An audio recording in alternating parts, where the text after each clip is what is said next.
So today's topic is sex determination. This is very important, as it is not only a part of your syllabus, but this is also a part of your life also.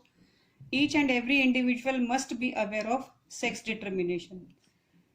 How it is defined, or what is the definition of sex determination? Mechanism by which sex is established or determined is called as sex determination. The word sex is with reference to sexual phenotype, that is the newborn baby, whether it is a baby boy or a baby girl.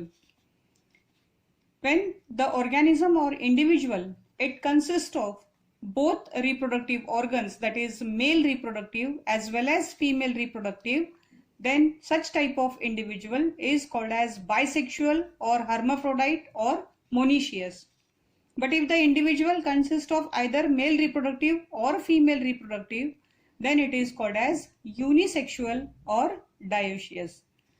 There are three types of sex determination that we are going to study. The first one, it is in human beings. The second type of sex determination is in birds, and the third type of sex determination, it is in honeybees.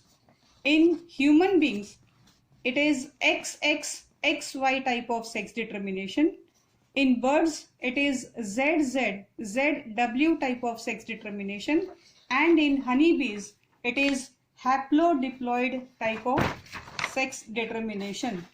So this is haplodiploid type of sex determination in honeybees. So these are the three types of sex determinations that we are going to study. So first we'll study the type of sex determination in human beings. So this is the first type of sex determination. It is in human beings. As we have already said, XXXY type of sex determination is found in human beings. As we have previously studied, the total number of chromosomes in human being is 46, and these chromosomes, they are arranged in 23 pairs.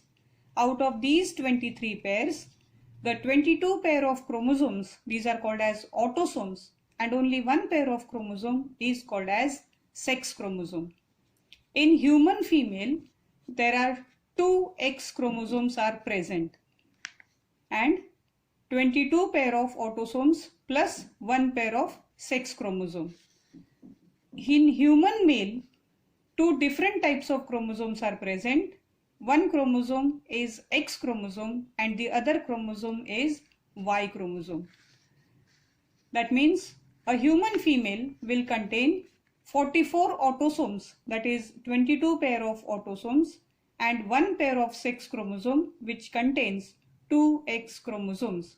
Whereas human male, it contains 44 autosomes, that is 22 pair of autosomes, and 1 pair of sex chromosome in which there is 1 X chromosome and other is Y chromosome. So this 44 plus 2, it becomes 46. Females, they undergo oogenesis to produce eggs, and all the eggs will contain X chromosomes. Males, they undergo the process of spermatogenesis to produce sperms, and since males contain 1 X and 1 Y chromosome, 50% of sperms will contain X chromosome and 50% of sperms, they will contain Y chromosome. Now let's see how these chromosomes, these are transferred from parents to their offsprings. So these are the parents. When a male marries a female, male is having 1 X, 1 Y chromosome, female is having same chromosomes, that is 2 X chromosomes are present. Since 2 different types of chromosomes are present, males are called as heteromorphic. Females, they contain same chromosomes, hence they are called as homomorphic. The male, it will undergo the process of spermatogenesis to produce sperms, whereas females, they will undergo the process of oogenesis to produce eggs. As we have said, males are heteromorphic. They will produce 2 types of chromosomes. 50% of sperms will contain X chromosome and 50% of sperms will contain Y chromosome. Whereas in females, all the eggs will contain same chromosome, that is X chromosomes, because females have same chromosomes. Once the gametes are formed, one from male parent and the other gamete from female parent fuses and diploid zygote is formed. So when this sperm, it fuses with this egg, what will be the resultant offspring? Or when this Y chromosome, it fuses with the X chromosome, what will be the resultant offspring that will be produced? So just see the cross. This is X chromosome and this is also X chromosome. So this is the sperm containing X chromosome. This is the egg containing X chromosome.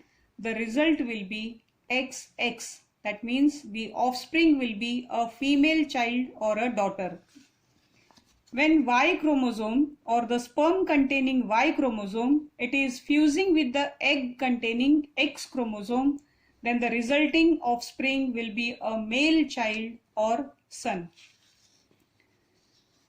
This shows that, or this diagrammatic representation, it shows that son will be produced only when the father gives Y chromosome or when the son receives Y chromosome from its father.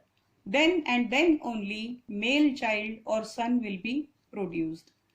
So in this type of sex determination, the sex of the individual, it is determined by the type of sperm fertilized by egg, and from this it is clear that father is responsible for determination of sex. Due to lack of knowledge, females are mostly blamed to give birth to daughters, which has to be overruled because the diagrammatic representation shows that only father is responsible for producing son, as Y chromosome is present in father only and not in mother. So henceforth, females should not be blamed for giving birth to the daughters. The next type of determination is sex determination in birds. In birds, the type of sex determination is ZW, ZZ type of sex determination. This is a male parent which has genotype as 2N plus ZZ. So this is the set of chromosome that is present, or pair of chromosome, it is ZZ. Whereas in female, the genotype is 2N plus ZW. So this is a pair of chromosome that is present, or sex chromosome which is present in female. Now if we see the basic difference between the sex determination in human beings and in birds is that in human females, both the sex chromosomes are same, whereas in bird females, the sex chromosomes are different. Here they were homomorphic, and in this case they are heteromorphic or heterogametic. These two are different. Let's see what will be the gametes that will be produced. Since it is homogametic, it will produce similar gametes. This is heterogametic, it will produce dissimilar gametes. One will contain Z chromosome and the other will contain W chromosome. So when the sperm containing egg, these chromosomes are fused with each other, or these gametes are fused with each other, the resulting offsprings will be, this is Z and this is Z. When both are Z, it will represent male. When it is Z and W, it is female, as female is heterogametic.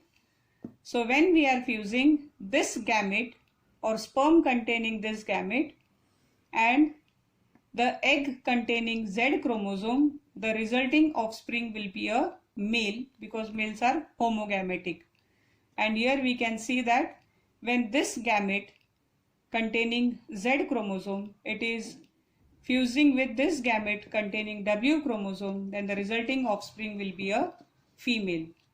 So since birds and human beings, these are exactly opposite to each other, in human beings, father was responsible for determination of sex, whereas in birds, females are responsible for determination of sex, or in other words, the sex of the individual is determined by the type of egg fertilized by the sperm. Then comes the next type of sex determination, that is sex determination in honeybees. In honeybees, the type of sex determination is haplodiploid type of sex determination, where the word haplo, it is related to haploid, and diploid, it represents the set of chromosomes that are present. When it is haploid, it means half set of chromosome is present. When it is diploid, it means complete set of chromosome is present. In honeybees, females are diploid and males are haploid. So when there is a cross, this is a female which is diploid. Diploid is represented by 2n. This is the number of chromosome. This is haploid, which is represented by n. This is number of chromosome. So males, these are haploid. Females are diploid. Females, they undergoes meiosis to produce eggs containing this set of chromosome, whereas males, they undergo mitosis to produce sperms containing this set of chromosomes. The next process is fusion of gametes. So male gamete fuses with female gamete to form diploid female. This is female gamete, this is male gamete. Fusion of male gamete and female gamete results in formation of diploid female.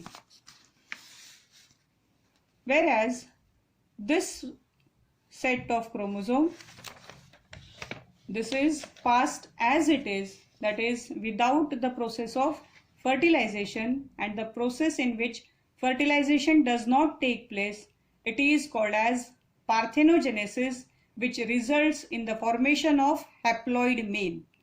The haploid male is a drone, whereas diploid female, it is either queen or worker.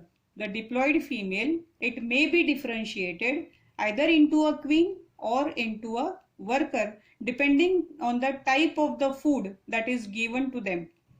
When it is fed with royal jelly, it develops into a queen, and if it is fed with normal jelly, then it develops into a worker.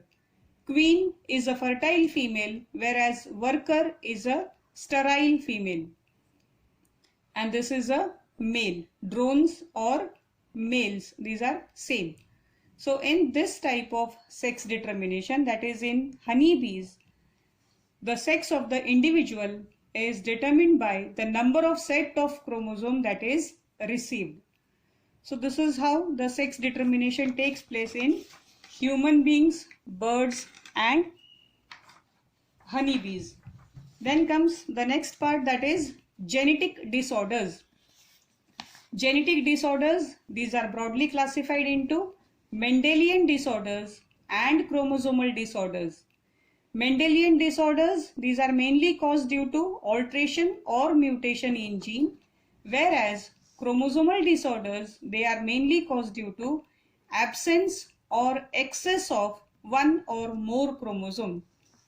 The examples of Mendelian disorders are thalassemia, sickle cell anemia, color blindness, hemophilia and phenylketonuria. Whereas chromosomal disorder, it is further classified into autosomal disorder and sex chromosomal disorder. The example of autosomal disorder is Down's syndrome. The Down syndrome, it is characterized by trisomy in 21st autosomal chromosome, due to which the number of chromosome, it becomes 47 instead of 46. Let's see the karyotype for Down syndrome. This is the karyotype for Down syndrome. All these, starting from first pair up to 22nd pair, all the chromosomes, they are arranged in pairs, and in each pair only 2 chromosomes are present. See, so starting from the first one till 22nd. Now look at this 21st chromosome. Only this chromosome, it is having 3 chromosomes. This is 21st autosomal chromosome, which consists of 3 chromosomes, 1, 2 and 3. Since 3 chromosomes are present, the condition is called as trisomy. The individual that is produced, or the offspring that is produced in Down syndrome, it looks like this, having a flat face with protruding tongue and dribbling saliva. And this is mostly found in mothers who give birth at the age of 45 years of age or onwards. Then the next 2 types of sex chromosomal disorders are Turner syndrome and Klinefelter syndrome. In Turner syndrome, 1 chromosome is missing, whereas in Klinefelter syndrome, there is 1 X chromosome which is extra. So this condition, or Turner syndrome, it is called as monosomy because 1 chromosome is missing in that. The karyotype for Turner syndrome, it looks like this, in which one of the chromosome is missing, and the total number of chromosome, it becomes 45 instead of 46. This is the karyotype for Klinefelter, in which the sex chromosome, it contains 1 chromosome extra, and that extra chromosome is X chromosome. The Turner syndrome, the individual, it will show feminine characters, or the phenotype will be female, whereas in Klinefelter syndrome, since it contains Y chromosome, the appearance will be of male, but simultaneously it will also show characters of female, such as development of breast can be seen in this. So Klinefelter syndrome people, they can also be called as sterile feminized males, in which feminine as well as masculine characters can also be seen. Thank you.